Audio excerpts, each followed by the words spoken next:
12 del día 28 minutos. Buenas tardes, mucha atención. Hace pocos minutos el gobernador de Arauca fue víctima de un atentado.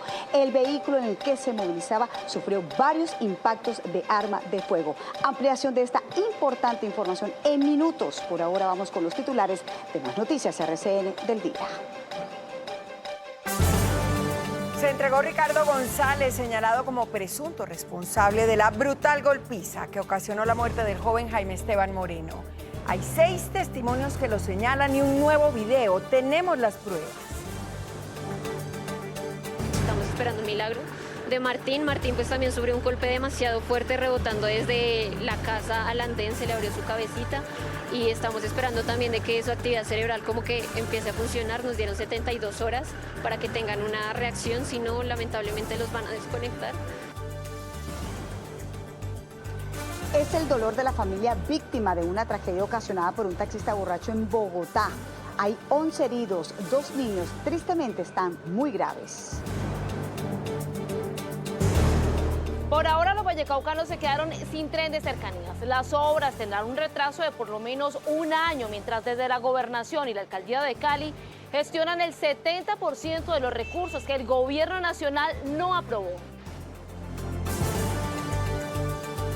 Nueva imputación por 6 cargos en contra de Nicolás Petro. Esta vez la fiscal del caso revela reuniones que habría tenido el hijo del presidente con entonces funcionarios de su gobierno. Además habla de un millonario contrato en la gobernación de Atlántico en el año de 2021.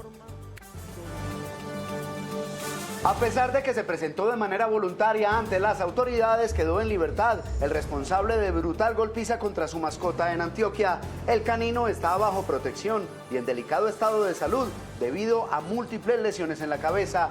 El proceso judicial sigue en marcha.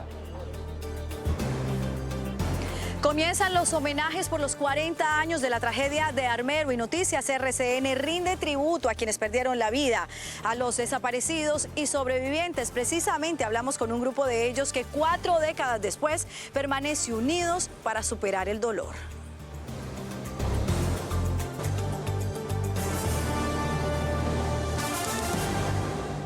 Volvemos con la noticia del momento, la delicada situación de orden público en Arauca. Esta mañana, como les decíamos, el gobernador de ese departamento, Renson Martínez, fue víctima de un atentado mientras se desplazaba entre los municipios de Saravena y Tame.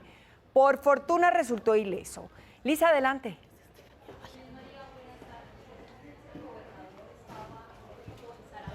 Y había salido hacia Tame cuando ocurrió este atentado. Mire, específicamente en el punto de Tamacay. Fueron varios impactos de arma de fuego en la ventana del conductor. Como usted lo decía, pues afortunadamente el gobernador salió ileso y las personas que lo acompañaban. Y en estos momentos está en Tame a la espera de poder ser trasladado hacia la capital. Ya la policía ha confirmado que dispuso de un equipo especializado para estar al frente de la investigación y poder conocer quiénes estarían detrás de estos hechos. Sin embargo, recordemos que en esta zona del departamento delinque el ELN y las disidencias de las FARC. Frente a esta situación ya hay varias voces de rechazo. Una de ellas es la del procurador, quien dijo que es inaudito que la violencia se tome los territorios y que urge garantizar la seguridad no solamente del gobernador, sino también de su equipo de trabajo.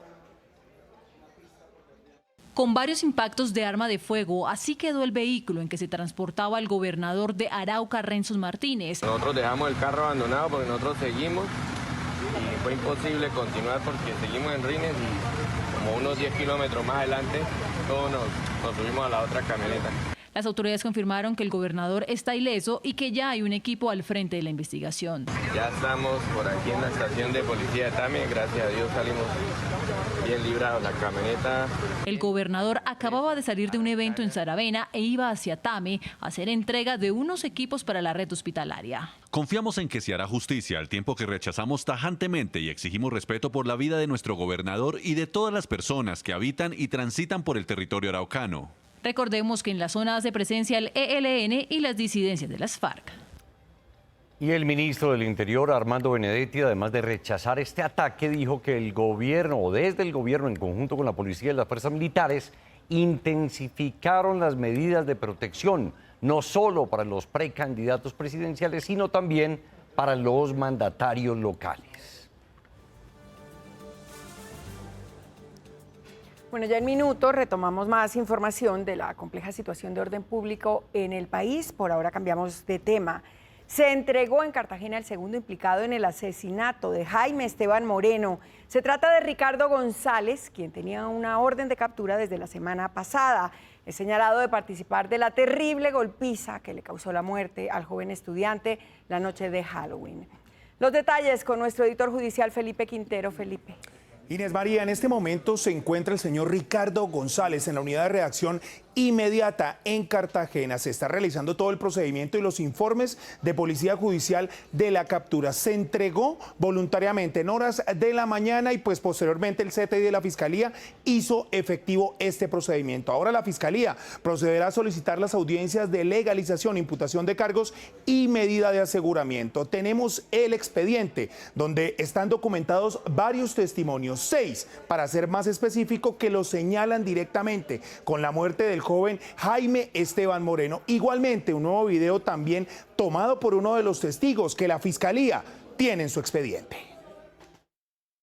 Fíjese muy bien en este nuevo video en poder de la Fiscalía sobre lo sucedido en la madrugada de Halloween con Jaime Esteban Moreno. El video es grabado por un testigo de los hechos donde se ve claramente a Ricardo González pegándole un golpe mortal al joven en medio de una brutal golpiza de la que era víctima.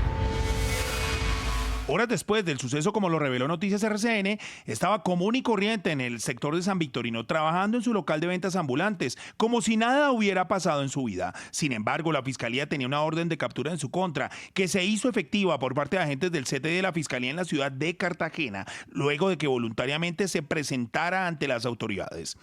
6 testigos con declaración en la Fiscalía, así como el circuito de videos del lugar de los hechos, son la clave del ente acusador para judicializarlo por el delito de homicidio agravado. Uno de los testimonios es el del estudiante que presenció cuando el joven era agredido. Después llega un chico que vestía de negro y llevaba lo que parecía ser unas orejas negras junto con la chica vestida de disfraz azul, y el chico de negro se lanza encima del chico disfrazado de rojo que ya se encontraba de pie lanzándolo al suelo. Yo apenas vi esto, guardé mi celular. Relató que después de la golpiza el mismo Juan Carlos Suárez, dejando a la víctima en el suelo, llega como si nada. Minutos después llega al chico calvo de cara pintada de rojo a buscar a su amiga que vestía de negro, la cual estaba al lado de nosotros enfrente del Oxxo, y le decía a su amiga algo como, ahí lo dejamos. La Fiscalía solicitará que sea enviado a la cárcel Ricardo González al considerarlo un peligro para la sociedad, mientras que el próximo miércoles está programada la audiencia donde se definirá si Juan Carlos Suárez Ortiz es enviado a prisión. A propósito, Felipe, le quiero preguntar sobre el estado de salud del juez penal José Alejandro Hoffman, que sabemos lleva este caso. Supimos que tuvo una fractura y su incapacidad va a ser bien larga. Entonces, ¿qué va a pasar con este proceso? Jessica, una fractura de fémur. Eso se produjo el viernes pasado cuando estaba pues en la diligencia, tuvo un accidente en el complejo judicial de Palo Quemado. Estamos hablando del juez José Alejandro Hoffman. Por esta razón la incapacidad se va a prolongar durante varios meses. En este momento se encuentra internado en una clínica pues realizando todo el proceso de recuperación. Que viene ahora un nuevo reparto a un juez de control de garantías, quien debe determinar si sigue o no en firme la decisión del próximo miércoles a las 9 de la mañana, donde se iba a anunciar si enviaban o no a la cárcel a Juan Carlos Suárez Ortiz, el primer capturado por estos hechos. Así que falta el reparto del juez y si el miércoles, Jessica, se mantiene o no claramente la decisión de medida de aseguramiento en el caso. Esa es toda la información. Felipe, siga usted con más. Claro que sí, Felipe. Y hace pocos minutos fue legalizada la orden de captura del taxista que en estado de embriaguez arrolló a 11 personas en la localidad de San Cristóbal, en pleno sur de Bogotá. Mientras tanto, en coma inducido, permanecen a esta hora 2 hermanitos de 7 y 15 años. Hablábamos con la familia de las víctimas y piden que se haga justicia. Miguel, estas horas son determinantes para conocer la evolución de los pequeños. ¿Qué se sabe y qué dice la familia? Felipe, un saludo. Pues mire, acá en el Hospital Santa Clara hay un total de 3 menores de edad. Usted lo decía, la de 15 años, esta niña, después un niño de 12 años y también el de 7 años. Ellos dos, el de 7 y la de 15, se encuentran en un estado crítico. Ha informado la Secretaría de Salud que se encuentran en una unidad de cuidados intensivos y están haciendo todo lo posible para intentar salvarlos. Sin embargo, estas horas son críticas. Mañana, sobre la noche, se cumplen las 72 horas que dieron los médicos y a partir de ahí empezarán nuevas decisiones respecto al tema. Mientras tanto, la familia lo que le ha pedido a toda Colombia es una cadena de oración para salvar la vida de estos dos pequeños, estos dos hermanitos.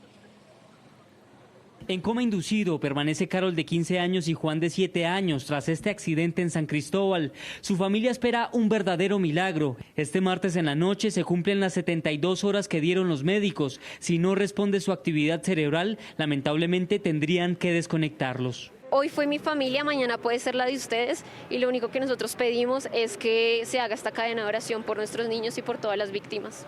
Nos han dicho que es muy difícil la recuperación. Mi sobrina mayor de 15 años no nos dan esperanza. Carol Estefanía, una niña, le decía a la japonesita, porque hermosa, una niña llena de vida, vanidosa, a sus 15 años. Un total de 11 heridos dejó el accidente en el barrio La Sierra de este sábado en la noche. Los dos niños en coma están en el Hospital Santa Clara. Una bebé de 4 meses, otros menores y demás familiares se recuperan en otros centros médicos. Mi otra prima también chiquitica, también hermana de ellos, resultó toda raspada, con todo, o sea, toda su piel está quemada por la raspadura. Ahorita en este momento está ahí adentro con ellos porque son sus hermanitos, está bajo la custodia de la psicóloga para que hoy pueda ir a ver a sus hermanitos y poderlos ver, poderlos abrazar, poderlos decir ya sea un adiós o darle fuerzas para que sigan adelante. El conductor de 56 años registró un grado 2 de alcoholemia. En Bogotá, entre enero y octubre, 250 accidentes fueron por esa condición. Y son las familias como esta las que lloran las consecuencias. Veían ustedes en la nota una imagen de un niño de 7 años que se salva de milagro, sale corriendo por un lado y es esos milagros los que quiere manifestar esta familia. Ahora bien, respecto a ese conductor, la entidad de tránsito se pronunció indicando varias cosas y el llamado principal, no mezclar el alcohol con la conducción. Esta persona estaba incumpliendo ese día prácticamente todas las normas y pues estas son las graves consecuencias. De acuerdo a la información y al revisar el historial que le corresponde a este señor, se encontraba en pico y placa y además tiene un historial de comparendos que superan los 10 comparendos por diferentes conductas. El reporte que tengo inicial corresponde a infracciones de tránsito como el irrespeto a pico y placa, parquear en sitios no permitidos. Una persona, un conductor bastante conocido en la zona, indican otros vecinos que esta persona aparentemente y recurrentemente pues consumía alcohol en ese sector y posteriormente se iba a trabajar. Esta es una información que están justamente validando las diferentes autoridades. Ahora lo que espera esta familia es por supuesto el tema de la justicia. Ingrid, usted con más noticias de RCN. Miguel, gracias. Recuperación para esos menores y los milagros existen, no hay que perder la fe. Vamos a volver a hablar de Arauca. Ya les contábamos hace un momento sobre el atentado al gobernador. Es momento de hablar ahora del secuestro de los 5 soldados en zona rural de Tame, en ese mismo departamento. Las familias, por supuesto, están en medio del temor y la zozobra. Precisamente hablamos con Luis Muñoz, es el padre del soldado Andrés Muñoz. Nos contó sobre esa última conversación que sostuvo con su hijo antes del plagio. Esta fue la última conversación del soldado Andrés Muñoz con sus padres minutos antes de salir de Bogotá en un bus hacia Arauca. Informarnos que el bus en que iban los muchachos, los 5 muchachos, ahí había caído el hijo de nosotros, Sergio Andrés Muñoz Zapata. Él junto a sus compañeros llevaban 14 meses en el departamento y aunque sabían del riesgo siempre lo apoyaron. Que hablen y tengan un diálogo con el ELN para que lo liberen sano y salvo, que venga aquí a la casa.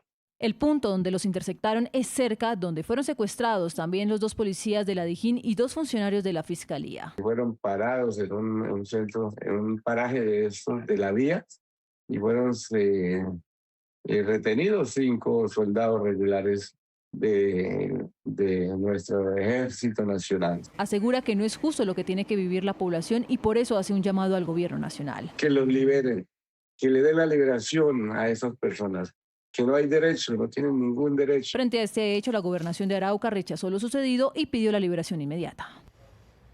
Realmente la situación en el país es muy preocupante. Son 13 policías y militares secuestrados. Miren, el subintendente Frankie Hoyos. El patrullero Fabián Pérez. Los soldados Jason García, Brian Ruiz, Juan David Buitrón, Jamerson Guachetá, también el auxiliar de policía José Larraondo, el patrullero Luis Ricardo Martínez, los soldados Andrés Muñoz, Luis Navarro, Daniel Munive, Sergio Muñoz, César Muñoz. Además están secuestrados los funcionarios del CTI de la Fiscalía, Rodrigo López y Jesús Pacheco. Desde Noticias RCN nos unimos al clamor para su inmediata liberación. Mucha atención porque conocemos un nuevo video minutos antes del atentado en Tunja. Diana Coronado, ¿de qué se trata? Buenas tardes. Así es, Noticias RCN conoció otro video de seguridad tras la investigación que avanza en este momento en manos de la Dijín de la policía. Precisamente nos acompaña su director, el coronel Elber Alfonso. Coronel, cuéntele a los televidentes qué es ese tramo que en este momento están viendo en sus pantallas. Bueno, Diana, importante decirle que ese video hace parte de esas 96 horas de video que hemos logrado recuperar hasta el momento y que están siendo valoradas, procesadas y analizadas por nuestros analistas. Allí lo que estamos viendo, para la tranquilidad de los colombianos y de los boyacenses, es precisamente analizando el momento antes, durante y después del evento. Allí se observa el desplazamiento de la volqueta para ser instalada en el lugar, en ese lugar residencial donde se activaron estos artefactos explosivos, acompañado además de una motocicleta que es la que está brindando la seguridad. Y vendría de una bodega. ¿Qué encontraron ustedes en esa bodega? Hubo un allanamiento donde logramos recuperar elementos materiales probatorios bien importantes, interesantes y concluyentes para la investigación. Dentro de esos, inclusive, pudimos detectar soldadura y equipos con los cuales se reforzó la estructura de esa volqueta. Además de alias El Poeta, coronel, hay nuevos identificados dentro de la investigación. ¿De cuántos podemos hablar? Es una investigación que sin duda alguna tiene vocación de éxito, que la información que hemos logrado recopilar ya nos permite tener identificado hasta el momento 3 personas, pero que seguramente no nos vamos a ahorrar esfuerzos para identificar y judicializar todos los que participaron en este lamentable hecho. Coronel Alfonso, director de la Dijín, por el momento es la información que nosotros tenemos desde acá, desde el occidente de Bogotá. Usted tiene más información. Muy buenas tardes. Diana, muchas gracias. Precisamente en Tunja la población sigue atemorizada tras este frustrado atentado contra el cantón militar Gustavo Rojas Pinilla. Ya las autoridades ubicaron la bodega donde se guardaron la volqueta y los explosivos mientras implementan nuevas medidas. Ángela Porras, adelante. Buenas tardes. Jessica, televidentes, buenas tardes. Precisamente esa bodega a la que hace referencia nuestra compañera Diana Coronado se encuentra en el barrio El Triunfo, al sur de la capital boyacense. Esa bodega la habrían comprado los delincuentes, al igual que la volqueta, y allí mismo, en este sector de la ciudad, habrían instalado esos artefactos explosivos que llegaron hasta este lugar, en el oriente de la capital boyacense. Y nosotros les estamos mostrando en este momento las afectaciones que ha dejado y que todavía son visibles aquí en este sector. Pues los delincuentes pretendían afectar, como ustedes lo mencionaron, el cantón militar Gustavo Rojas Pinilla. Los explosivos destruyeron un establecimiento de sanidad, lo que infringe el derecho internacional humanitario. Entre tanto, se anunció una millonaria inversión para la instalación de cámaras de seguridad en el corredor Tunja, Paipa, Duitama y Sogamoso. Recordemos que por este corredor ingresó esta volqueta a la capital boyacense y coincidencialmente también fue el corredor por el que se habría fugado alias El Diablo hace unas semanas. 3 técnicos antiexplosivos de Boyacá tuvieron que hacerse cargo del atentado en Tunja mientras llegaba el apoyo de Cundinamarca. Eran 25 artefactos de 10 kilos de explosivos cargados en una volqueta a pocos metros del cantón militar. La operación inició 1 hora después de la identificación de la carga mientras se evacuaba y aseguraba el sector. En la comunidad el temor es evidente. Pedimos a Dios y a la Virgen no sea, pero si la administración y los gobiernos no ponen los ojos a este sector y el mismo batallón presta su seguridad, que debe de prestar por el respaldo, porque es que es otra dificultad. Ellos se confiaron que como está Casas no pasa nada. Uniformados evitaron una tragedia, arriesgando su propia vida. El compañero, cuando colocó el sistema para retirar el dispositivo de activación que tenía, no alcanzó a salir de más de 5 metros de la volqueta. Y como te digo, donde esta volqueta hubiera hubiera explotado, el compañero hubiera salido muy grave de ahí. Tratamos en lo posible de preservar las vidas y preservar los bienes de estas personas. Era la solicitud especial de mi general. Los artefactos explosivos destruyeron el dispensario. Al ser un establecimiento de sanidad militar, constituye una violación al DIH. En medio de la creciente presión por la ofensiva estadounidense contra el narcotráfico, el secretario de Guerra informó que se llevaron a cabo 2 ataques contra 2 embarcaciones en el Pacífico Oriental. 6 hombres murieron. Nuestro corresponsal permanente en Washington, Roberto Macedonio, con todos los detalles. Roberto. Sí, ¿qué tal? Muy buenas tardes. Y el secretario de Guerra, Pete Hegseth, confirmó sendos ataques a través de sus redes sociales. Como ya es costumbre, mediante un mensaje en su cuenta de X acompañado de un vídeo de ese operativo, confirmó la destrucción de 2 supuestas narcolanchas. Abro comillas y leo textualmente el mensaje que ha publicado. Por orden del presidente Trump se llevaron a cabo 2 ataques con misiles balísticos contra 2 embarcaciones operadas por organizaciones terroristas designadas según los servicios de inteligencia. Estaban vinculadas al contrabando de narcóticos y los transportaban a través de esta ruta del narcotráfico en el Pacífico Oriental. Ambos ataques, añade el secretario de Guerra, se realizaron en aguas internacionales y 3 narcoterroristas se encontraban a bordo de cada una de las embarcaciones. Los 6 murieron. Insiste también Pete Hegseth en que ningún miembro de las Fuerzas Armadas de los Estados Unidos de América ha muerto en esta intervención. En total son ya 20 los bombardeos que ha ejecutado Estados Unidos contra el narcotráfico y 76 los supuestos narcoterroristas muertos en dichas intervenciones. La información desde Washington. Para Noticias RCN, feliz lunes.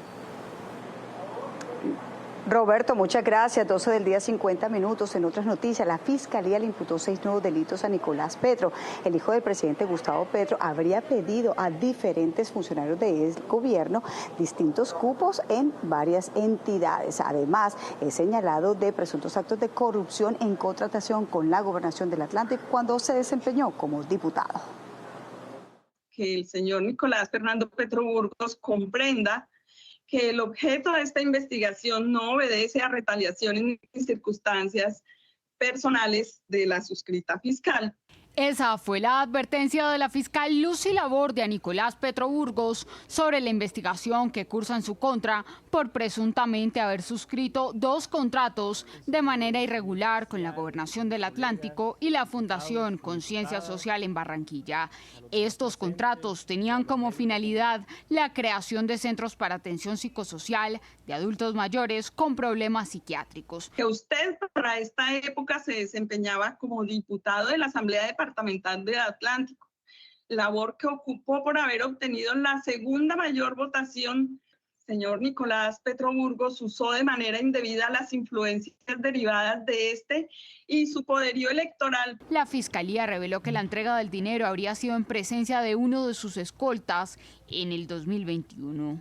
Y recibe, utilizando a este señor integrante de su esquema de seguridad de apellido Díaz, directamente dinero en efectivo dentro de unas maletas. La fiscal Laborde reveló cómo, además de estos hechos, Petro Burgos habría buscado a funcionarios del gobierno Petro para pedir cupos, entre esos el exministro y hoy embajador en Francia, Alfonso Prada.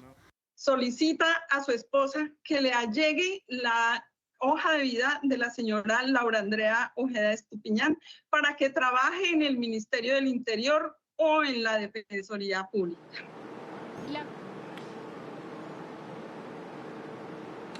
Y siempre pasan cosas buenas. Medellín y el centro del país estarán ahora más cerca de la región Caribe, pues entra en operación el tramo que faltaba de Magdalena 2, una moderna carretera de 4ª generación de 153 kilómetros que hará más cortos los recorridos entre Medellín y Caucasia.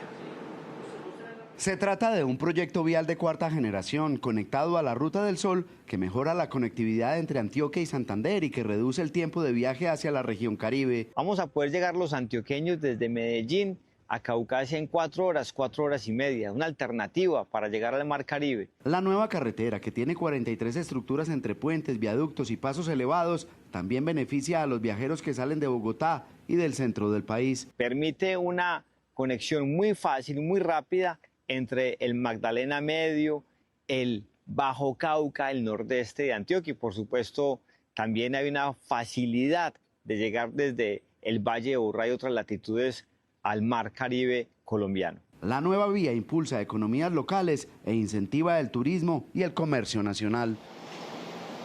Qué bien por el departamento de Magdalena y por toda esta zona del país. Pero miren, mientras tanto aquí en el Valle del Cauca no salen del asombro ante la negativa del gobierno de entregar los avales necesarios para avanzar en el tren de cercanías que en su primera fase unirá a Cali y Jamundí. Ante la negativa que retrasará el inicio de las obras por lo menos un año de este proyecto de transporte que movilizará por lo menos 160.000 personas al día, pues aquí no se dan por vencidos. Así fue recibida la negativa del gobierno nacional que no dio los avales que requería el tren de cercanías, a pesar de que la obra, que generaría más de 6.000 empleos, cumplía con todas las garantías técnicas y tenía asegurados los recursos desde la región. El 70% pues no lo dio el gobierno, siendo que es una obligación por ley de metros que cuando hay un proyecto viable completamente, pues toca que el gobierno nacional dé los recursos. Los 160.000 usuarios que en promedio se movilizarán a diario tendrán que esperar por la obra que a pesar de la negativa nacional se hará. Nos han contactado varios bancos, la banca multilateral y fondos privados que sacan adelante proyectos públicos privados para financiar, mostrando el interés para financiar el tren. Aquí no es que si el gobierno nacional no se monta el tren, nosotros no vamos a hacer nada, nosotros lo vamos a sacar adelante. El tren de cercanías estaría listo en su primer tramo entre Jamundí y Cali en 5 años. Y sigue la indignación por la golpiza que sufrió un perro en el departamento de Bolívar. El hombre responsable se entregó de manera voluntaria el viernes pasado en Yarumal, aquí en territorio antioqueño, pero quedó en libertad y el proceso judicial sigue su marcha. ¿Por qué está libre? Y le pregunto además, Sara Agudelo, ¿cómo está el canino? Buenas tardes. Fernando, televidentes, buenas tardes. Le respondo la primera pregunta. Según las autoridades, porque los hechos habrían ocurrido en jurisdicción diferente a la que se entregó, que como usted bien lo decía, fue aquí en el municipio de Yarumal, pero además también nos contaron que no hay en este momento orden de captura y por eso, aunque esta persona sigue vinculada al proceso judicial, pues todavía no está capturado y además está libre sin saber en dónde está en este momento. ¿Y cómo se encuentra el perro? Pues también, según las autoridades, está en este momento en recuperación, en observación. Su estado no es crítico, sin embargo, lo que sí dicen es que tiene varias contusiones en la cabeza, perdió la moción motora de una de las orejas y también tiene una hemorragia en el ojo. Sin embargo, se va a recuperar. El animal se encuentra en este momento bajo una incapacidad médico-legal de 15 días, se encuentra bajo observación por ser un paciente postraumático y con una afectación grave de su estado neurocognoscitivo. Se encuentra estable y está bajo vigilancia médica de la clínica veterinaria Uniremington.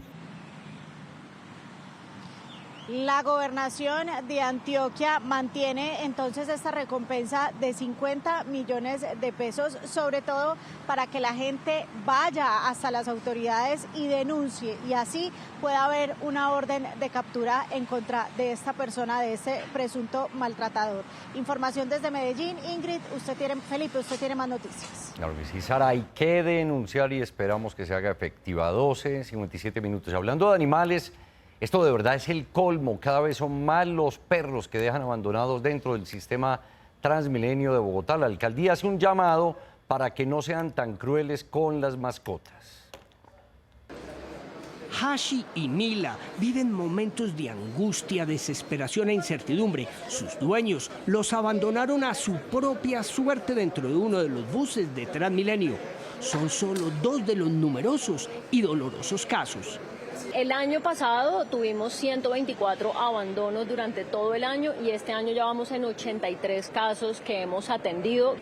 En medio de su dolor, lo que estos nobles seres no saben es que debido al alto índice de amos indolentes que abandonan a sus mascotas, el sistema Transmilenio y el Instituto Distrital de Bienestar y Protección Animal unen esfuerzos para tratar de menguar la pena de los animalitos abandonados. Muy importante es a prevenir, a que esto no ocurra en el sistema, que no haya abandonos, sobre todas las cosas, pues que no haya maltrato. Los animalitos son rescatados, valorados y luego se emprende la búsqueda para darles una segunda oportunidad. Se busca una familia que les brinde un hogar.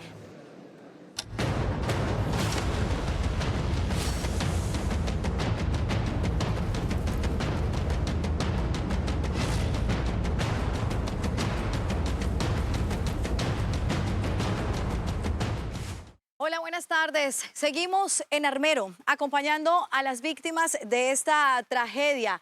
Y es que ya comienzan esta semana los homenajes de la conmemoración de los 40 años de la avalancha que se cumplen este jueves 13 de noviembre. Y hemos llegado hasta lo que era el barrio El Dólar, donde está la llamada Roca del Recuerdo. Mírenla ustedes, que representa y simboliza la magnitud de la avalancha de esa noche del 13 de noviembre, que desde la parte alta de la montaña comenzó a descender con toda su fuerza y llevándose todo a su paso hasta llegar aquí, hasta el barrio El Dólar. Dice que en su recorrido también arrasó con la estación de policía. Es doloroso, doloroso encontrarse cada recuerdo, cada flor, cada tumba, pero sobre todo símbolos como este que muestran la capacidad de la naturaleza para causar tanto dolor hace 40 años. Recreamos cómo fue la avalancha hace 40 años aquí en Armero. 25.000 personas quedaron sepultadas. Sentimos mucho temor, mucho miedo y nosotros nos metimos debajo del piso.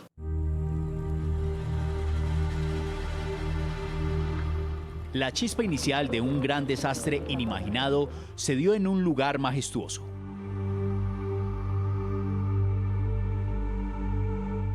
El volcán Nevado del Ruiz.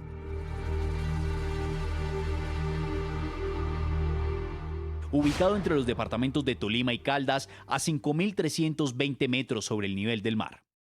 Para rehacer lo que sucedió el día de la tragedia, hay que adentrarse en sus dominios y tratar de alcanzar las fauces de la bestia.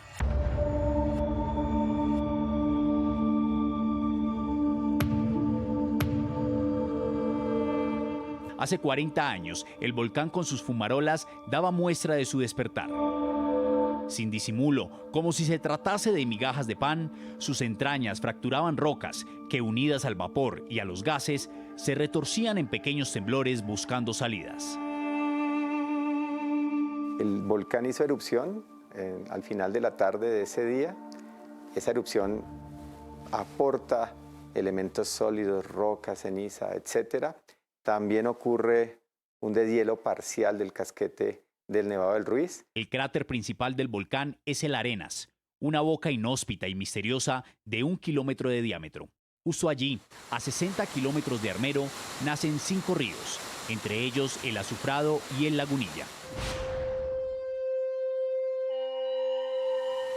Por ese punto, el 13 de noviembre de 1985, a las 3 de la tarde, la primera bocanada emergió con fuerza desde el cráter del Ruiz, ascendiendo en columnas serpenteantes cuyos vestigios aún permanecen.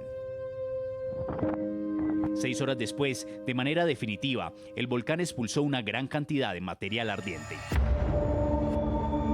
En su interior, el calor comenzó a derretir una gran parte del glaciar. Como lo llamamos técnicamente, que fue fluyendo aguas abajo, accionado por la gravedad a gran velocidad, recogiendo mucho material del cauce del río y también aguas abajo de las paredes. Ese cóctel de sedimentos, rocas, lodo y agua usurpó el cauce de los ríos y en la montaña milenaria empezó a tallar una tragedia. Esa que adquiere dimensiones al estar dentro de sus caminos. Aquí, a los 4.500 metros de altura, lo que eran pequeños surcos terminaron convirtiéndose en esto. Grandes cañones tallados por la fuerza del material volcánico desde donde descendió irremediablemente la tragedia. El sonido de eso era como quitar la válvula, la picadura, que da la presión. Y a la vez de la presión da una media vibración, se sentía en la tierra como una vibración. No fue por mucho tiempo. No sé en qué tiempo No medimos el tiempo porque del susto no miramos nada. Fueron 3 impulsos que, usando el lecho de los ríos como pista, comenzaron a descender desde una altura superior a los 5 kilómetros. Fueron 2 horas de trayecto, bajando en la vertical toda esa distancia tan grande. Entonces, en ese transporte, fragmentos chocan unos con otros, va arrasando, y lo que llegó a Armero y que destruyó fue también árboles, rocas grandes y obviamente cuando destruye las casas.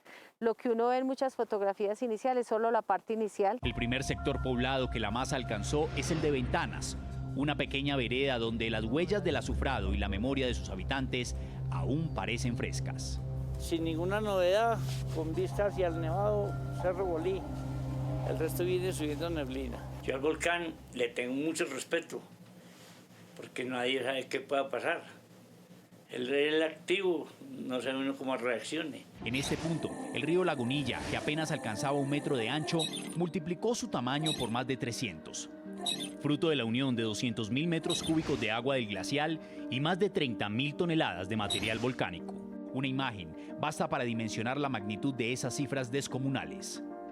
El volumen total del lahar alcanzó los 90 millones de metros cúbicos. En este punto, esta es la trayectoria que siguió el lahar de 1985, generado tras la erupción del volcán Nevado del Ruiz el 13 de noviembre.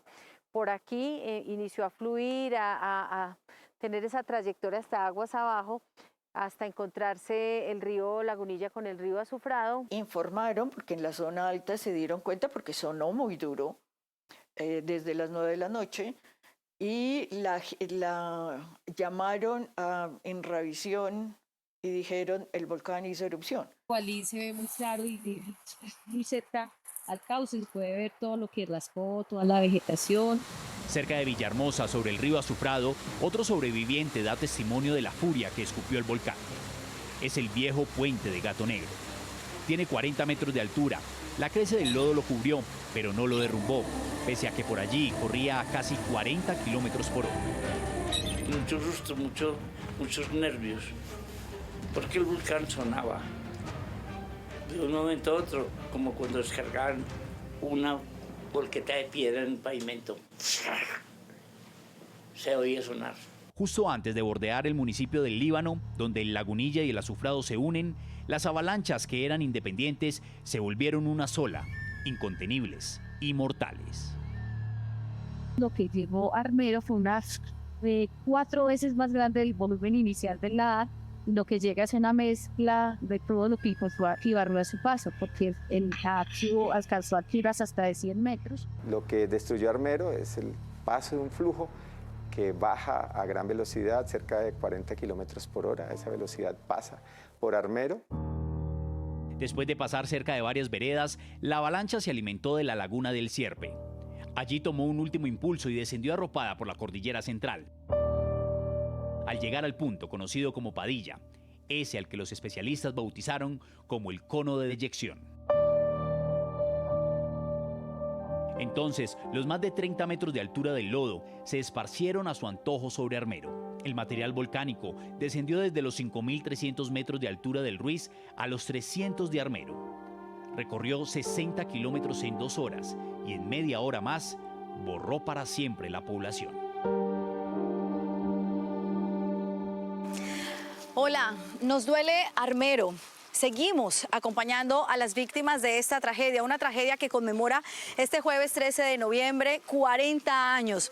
Y hemos llegado hasta este punto, la llamada Roca del Recuerdo, que representa, que se ha convertido en un símbolo de la magnitud de esta avalancha. Imagínense ustedes la fuerza del agua y el lodo, de capacidad de poder mover 30 toneladas de peso. Y es que precisamente lo que se busca con estos símbolos es no olvidar a quienes perdieron la vida, a quienes permanecen desaparecidos y a quienes sobrevivieron. Y nos encontramos a un grupo de estas personas que lograron salir de la avalancha y que 40 años después permanecen unidos y buscan superar el dolor a través del arte.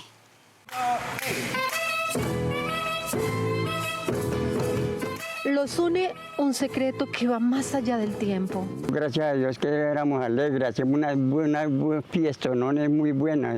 En las Navidades duramos hasta 3 días bailando y tomando trago con las muchachas, con las amigas.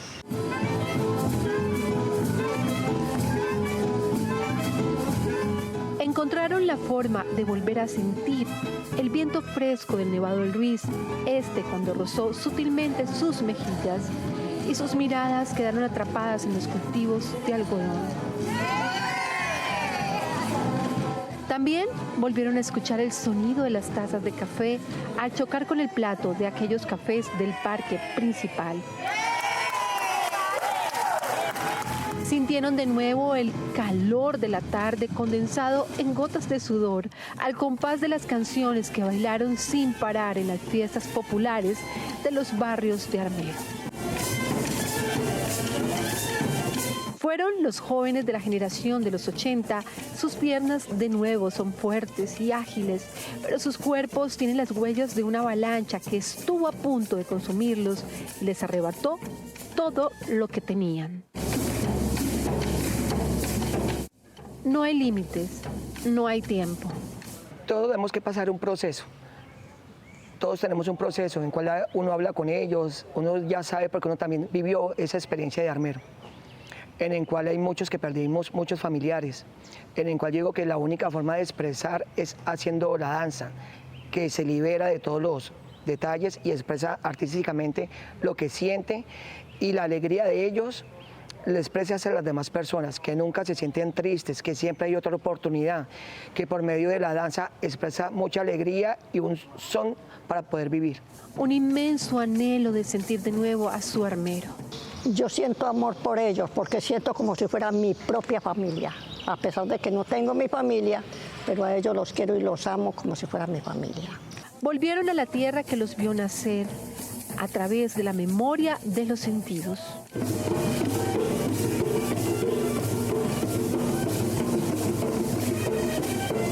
Esa tierra que fue para ellos fuente inagotable de vida y energía. Sí, me gustaba mucho bailar, irme para las discotecas, venirme para acá, para Guayabal cuando eran las fiestas. Así mi mamá me pegara, pero no valía.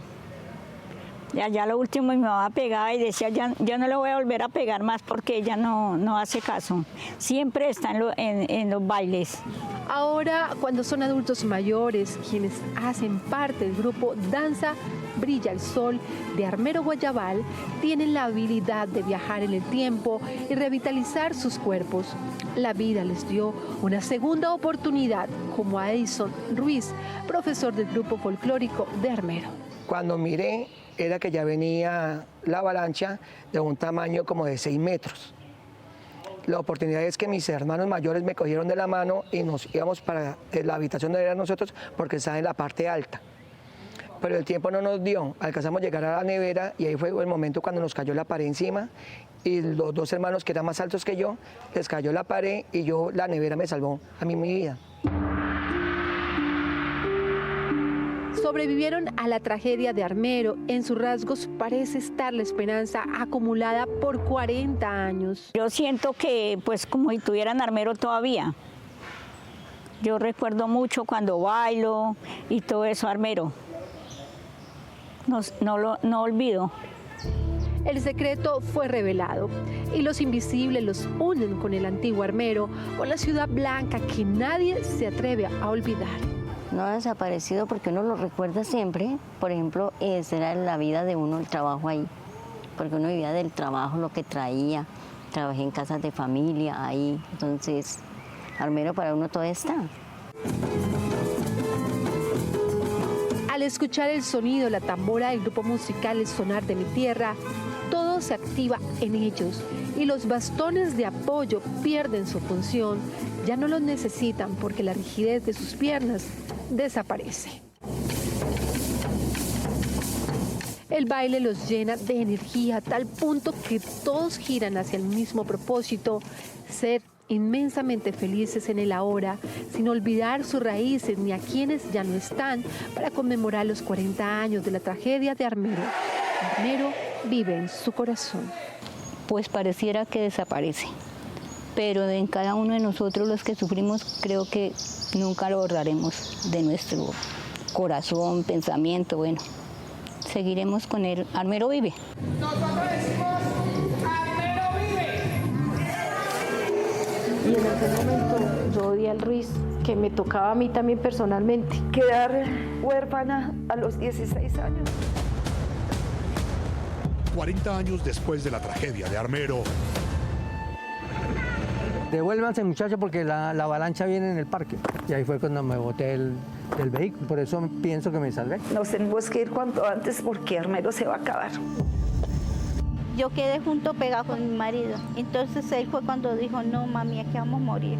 Ese es el día de nosotros, aquí quedamos. Armero quedó arrasado en casi el 100%. Pero ese era un playón. Fuego y Lodo, especial de Noticias RCN, en todas nuestras emisiones. 40 años ya de Armero, sin necesidad de haber estado ahí, en ese lugar. Estoy segura que todos los colombianos recordamos ese momento y lo vivimos de una u otra manera. Bueno, vamos a hablar ahora de RCN Radio, porque mire, por supuesto, en las regiones nadie la tiene más clara que todos nuestros corresponsales de televisión y también de radio. Por eso nos conectamos a esta hora aquí en Cali con Diana Marcela Villegas. Dianita, buenas tardes. Hola, desde RCN Radio en Cali les contamos que en esta ciudad se decidió integrar la inteligencia artificial con la gestión ambiental. Esto a través de la instalación de 120 cámaras trampa a lo largo de los farallones de Cali para identificar y también proteger esas especies como los pumas y los osos de anteojos. Con ellas se podrá conocer la diversidad de la fauna silvestre que habita no solamente en los bosques urbanos, sino también rurales de esta ciudad. Esteban Payán es el enlace técnico de conservación internacional en este proyecto. Las cámaras trampas se amarran a los árboles y se dejan en el bosque. Operan 24 horas. Entonces son como tener un ojo permanente en quién y quiénes pasan por ahí. Las cámaras que ya se han instalado han permitido identificar rastros de pumas, osos de anteojos, también armadillos y los pequeños mamíferos cuzumbos, especies que confirman la riqueza biológica de la región. Diana, gracias. Seguimos nuestro recorrido ahora aquí en Medellín con Mateo Zapata.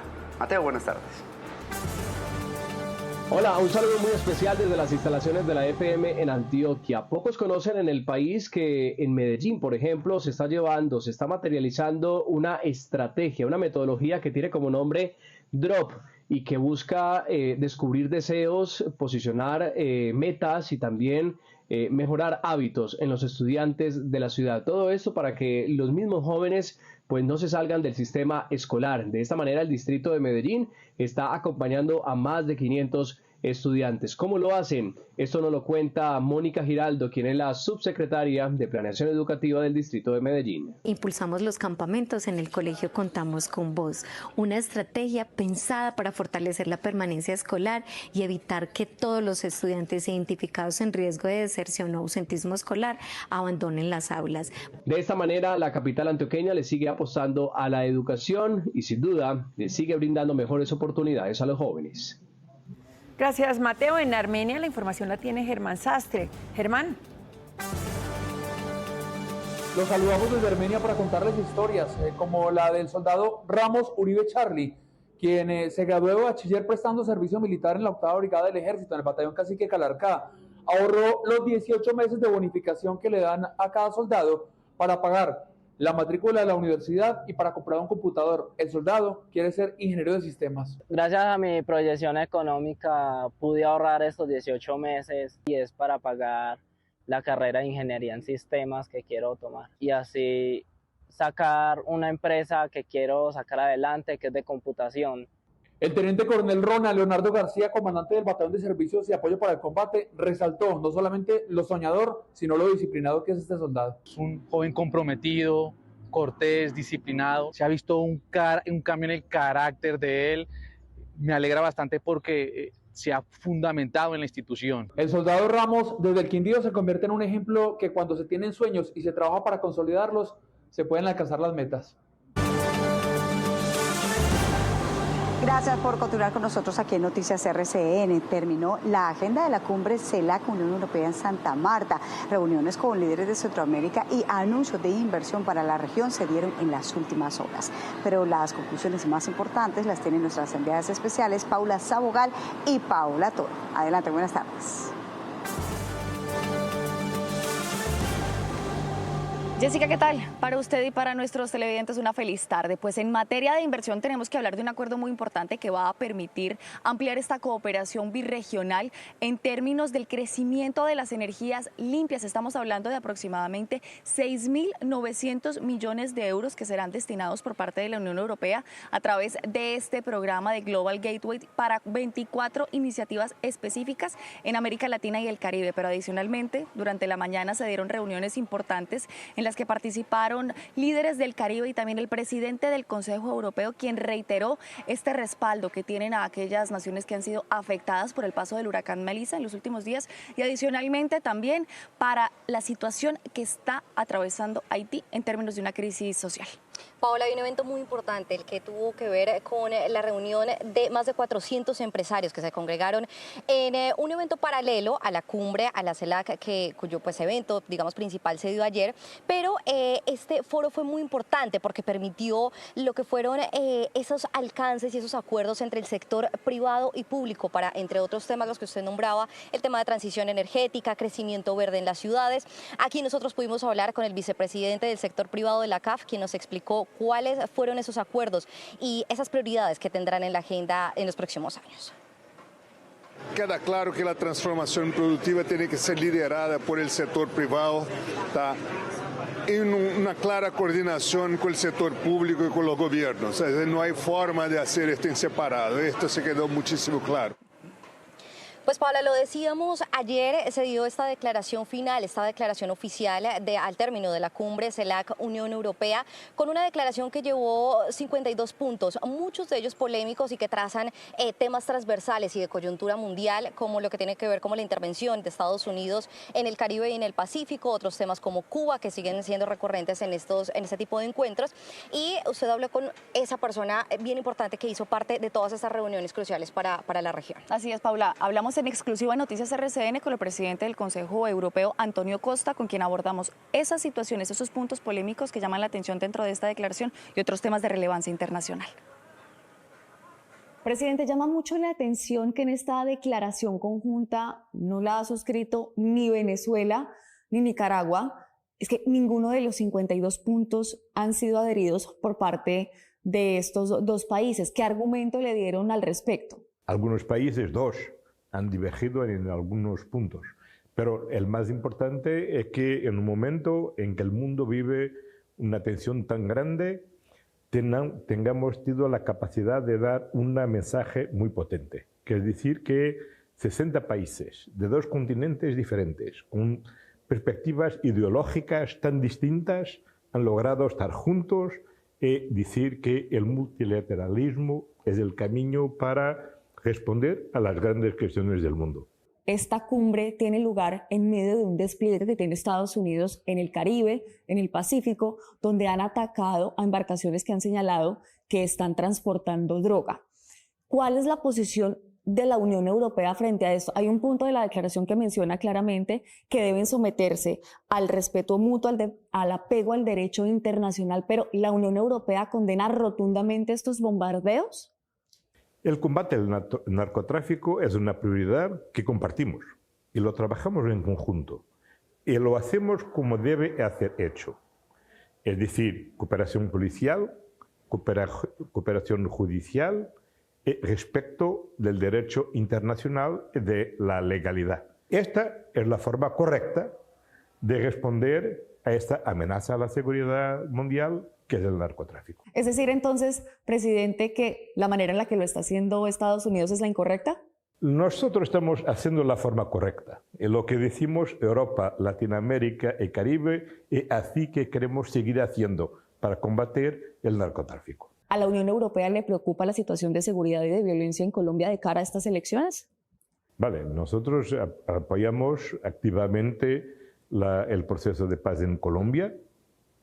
Y lo que decíamos, naturalmente, que Colombia siga en paz que sea un Estado democrático fuerte y que las próximas elecciones sigan de forma que los colombianos escojan su próximo presidente. Pero nos cabe a nosotros pronunciarnos sobre las cuestiones internas de Colombia, que respetamos, y lo que deseamos es que los colombianos, en toda la libertad, fortalezcan su democracia, escojan la mejor o lo mejor presidente para Colombia.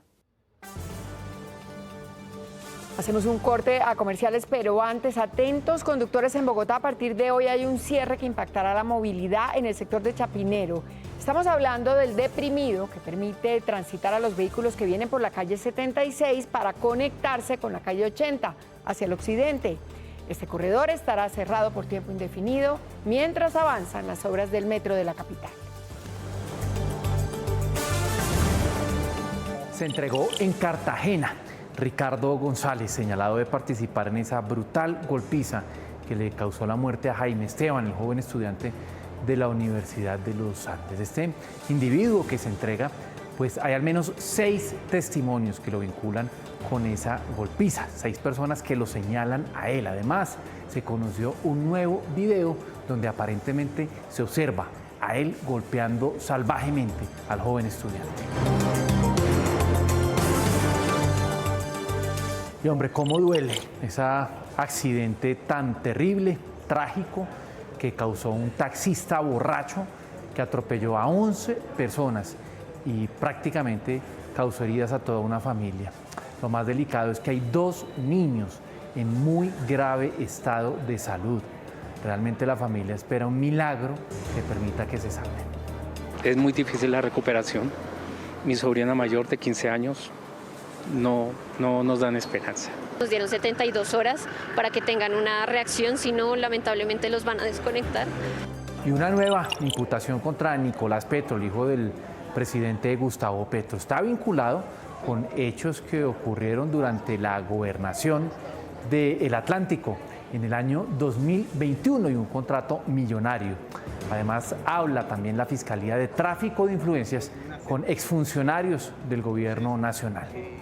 Y recibe directamente dinero en efectivo dentro de unas maletas. Ahí estamos siempre con la gente, por la app, por las redes y por la pantalla. Pongámonos al día por Noticias RCN.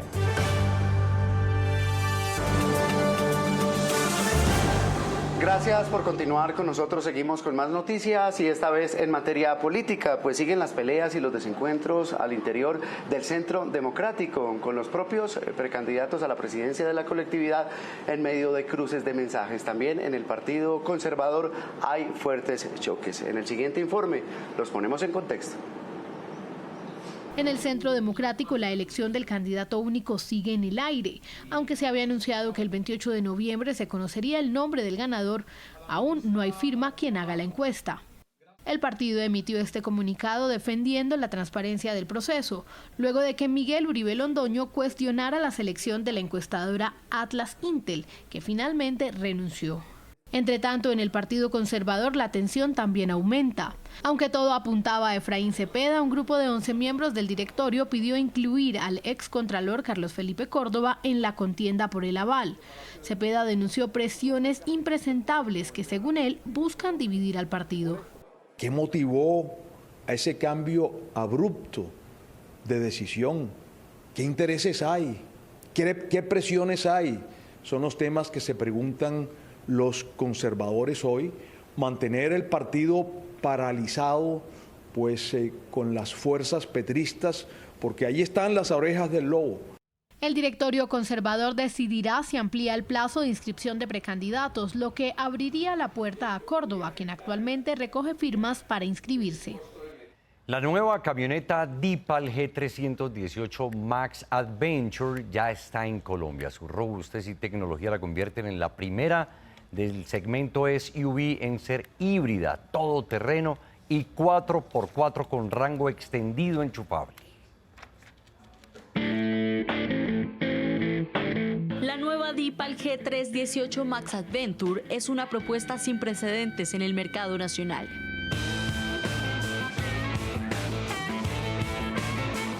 Su modelo combina autonomía eléctrica, poder y diseño todoterreno con 423 caballos de fuerza, 572 Nm de torque, autonomía combinada de más de 1000 kilómetros y sistema de tracción 4x4. Incluso en terrenos desafiantes, esta camioneta cuenta con agarre estable, suspensión neumática inteligente y 4 modos de conducción. Perfecta para aventuras en lodo, piedra, agua o arena.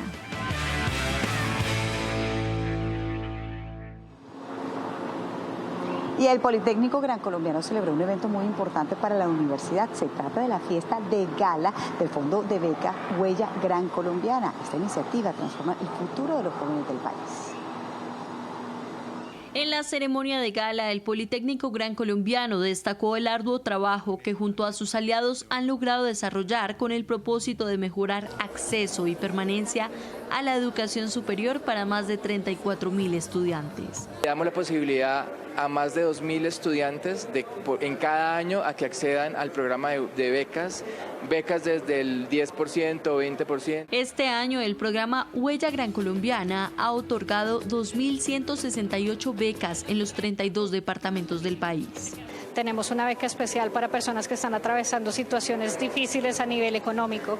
Tenemos una beca de minorías e inclusión para todas estas personas de poblaciones o condiciones diferentes, discapacidad, afrocolombianos, LGBTIQ+, personas en tránsito a la vida civil y un grupo grandísimo de personas adicionales. Para los estudiantes, esta es una oportunidad que transforma su vida. No hay un día que me levante, que me acueste y me levante y que sienta ese agradecimiento por haber sido beneficiario de este programa. En mi caso soy el primero de 5 hermanos que ha accedido a la educación superior, entonces agradecerle muchísimo ya que me ha cambiado a mí, me ha aportado a mí y también a mi familia. Y Santander y su capital se preparan todos los años para convertirse en uno de los destinos turísticos más atractivos para todos, pues es que sus inigualables paisajes y su colosal gastronomía cada vez atraen más turistas. Este es el equipo que se propone sacar adelante cada año en septiembre la Feria Bonita que se realizará todos los años en Bucaramanga. Hemos tenido la gran apuesta de apropiarnos de la Feria Bonita de Colombia, darle identidad cultural y convertirla en ese patrimonio inmaterial de nuestro país, al igual que las diferentes ferias y fiestas que tienen diferentes ciudades de Colombia. Tenemos 10.409 empresas en este momento inscritas en Santander. El 90%, cerca del 90%, son hoteles y restaurantes y el resto de porcentajes están distribuidos entre agencias de viajes, operadores de turismo y empresas de transporte. El páramo de Santurbán, el Cayón de Chicamocha, Parque El Gallineral, las poblaciones como Girón, San Gil, Barichara y el mar de Santander con su embalse Topocoro. Disfrutar de su belleza se vuelve un sueño para propios y extraños. La red de turismo comunitario del departamento de Santander, rutas de identidad, en donde vamos a realizar y a fortalecer 10 iniciativas en todo el departamento que generen ese turismo diferenciador, pero que lo más importante es que la base es la comunidad. En este momento en Bucaramanga tenemos 3.000 habitaciones. Estamos listos para recibir congresos, que es lo que queremos en este momento promocionar. Hoy la psicóloga Ani de Acevedo nos habla de un estudio que revela datos de las personas que son felices. El último estudio de la felicidad muestra claramente que las personas felices comparten estas 3 cosas. Tienen propósito de vida y creen en Dios, creen en un ser superior. 2, son personas generosas, son personas altruistas. Y 3, son personas sociales, sociables, que le importan los demás, que salen, no viven encerrados en su casa, sino viven mucho tiempo socializando, aprendiendo de otros, compartiendo con otros. Esas son las 3 características. ¿Algunas de esas las tiene usted? Sería maravilloso trabajar las otras 2. Feliz tarde, Luza. Es momento de hacer un recorrido por las noticias de las regiones. Juan Fernando. Inés María, al cierre una buena noticia de Medellín, pues con una inversión cercana a los 20.000 millones de pesos se construirá en la Comuna 8 de la ciudad, Villahermosa, un nuevo jardín Buen Comienzo. Recordamos, este es el programa que atiende y beneficia a niños de 0 a 5 años. En el Jardín La Libertad se beneficiarán unos 300 niños. Jessica.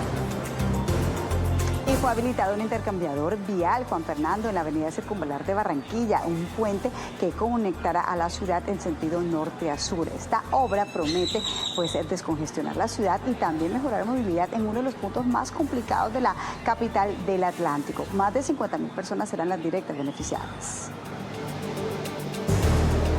Y sigue la preocupación en Buenaventura por las intensas lluvias que están afectando especialmente en la zona rural, donde ya hay más de 4.000 familias que están damnificadas. Y es que las inundaciones han hecho que cesen las actividades agrícolas, especialmente en el Bajo Calima y en el Bajo San Juan. Y ya son 2 semanas que se completan de emergencias. Muy bien, y hasta aquí esta emisión de Noticias RCN del mediodía. Los invitamos a continuar bien informados, como con la aplicación del canal RCN. Ustedes ingresan allí, buscan el botón Noticias y reciben información todo el día de manera actualizada. También los invitamos para que continúen con la mejor programación, la del canal RCN. Un abrazo y una feliz tarde para todos.